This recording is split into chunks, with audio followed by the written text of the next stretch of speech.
বন্ধুরা সবাই কেমন আছো? আমাদের পুরী ট্রিপের একটা নতুন ব্লগে তোমাদের সবাইকে ওয়েলকাম। আজকের ভিডিওটা একটু স্পেশাল, কারণ আজ আমরা পুরীর মেন মন্দির ছাড়াও আশেপাশে দারুণ কিছু সাইট সিন আর সুন্দর জায়গাগুলো এক্সপ্লোর করব। সো চলো আমাদের সাথে। প্রথমেই আমরা চলে এলাম বেরি হনুমান মন্দিরে। পুরীর প্রতিটি গলিতেই কিন্তু আলাদা একটা চার্ম আছে, আর চারিদিক জুড়ে যে ওয়াল পেন্টিংগুলো আছে যা দেখে চোখ জুড়িয়ে যাচ্ছে। আর এখানে প্রতিটা মন্দিরে আলাদা আলাদা আর্টওয়ার্ক আছে।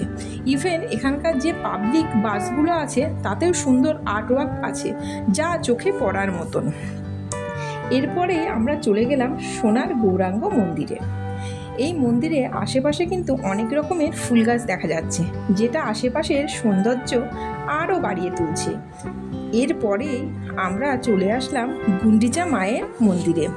আর এখানে এসে যেটা শুনলাম, এই মন্দিরটা বছরে একবার খোলে, যেটা রথযাত্রার সময়। এরপরেই আমরা চলে আসলাম মেন মন্দিরে। আর মেন মন্দিরের বড় চূড়াটা যতবারই দেখি মনটা ভরে যায়। ঠিক তার সামনেই কিন্তু রথযাত্রার প্রস্তুতি চলছে। এই বড় বড় চাকাগুলো কত নিখুঁত করে বানানো হচ্ছে দেখুন। প্রতি বছরেই এই কারিগররা কত পরিশ্রম করে এই রথগুলো তৈরি করে। এবার আমরা চলে এলাম নরেন্দ্র সরোবরে। এখানে যেহেতু চন্দন যাত্রা চলছে, তাই আমরা এই মন্দিরে প্রবেশ করতে পারিনি।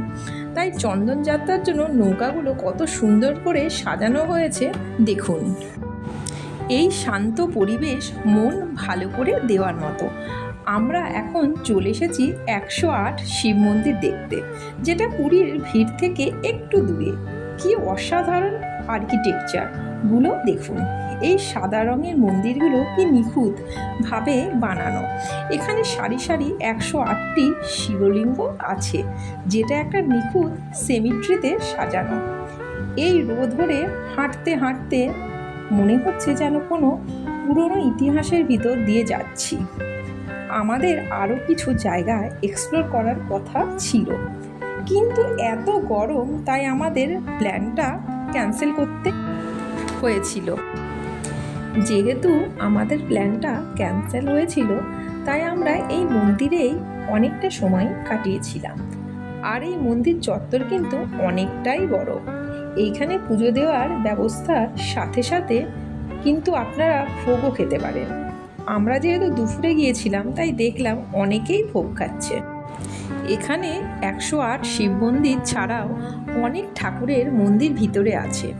আর এই মন্দিরটা এতটাই বড় যে আমি ভিডিওতে তোমাদের দেখাতে পারলাম না। তোমরা যদি কেউ পুরীর ট্রিপে আসো, তাহলে এই মন্দিরটি কিন্তু অবশ্যই ভিজিট করবে।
মন্দির থেকে বেরিয়েই এরপরেই আমরা আমাদের হোটেলে চলে এসেছিলাম।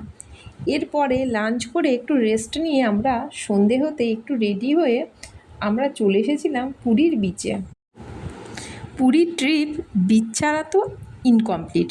সন্ধ্যের এই ঝকমকে মার্কেট, খাওয়া দাওয়া, কেনাকাটা ও সমুদ্রের গর্জন সব মিলিয়ে একটা আলাদা ম্যাজিক থাকে এখানে। এবার এই ভিডিওর সবচেয়ে সুন্দর পার্টে আমরা চলে এসেছি, পুরীর লাইট হাউসের কাছে থাকা এই গ্র্যান্ড রাম মন্দিরে। সন্ধ্যের লাইটিংয়ে টেম্পলটা কত ঝকমকে লাগছে দেখো। মন ভরিয়ে দেওয়ার মতন দৃশ্য। পুরীর এই সাইট সিনগুলো কেমন লাগলো জানিও, আর ভালো লাগলে লাইক করো, শেয়ার করো, অবশ্যই সাবস্ক্রাইবও করো। দেখা হচ্ছে পরের ভিডিওতে। টাটা।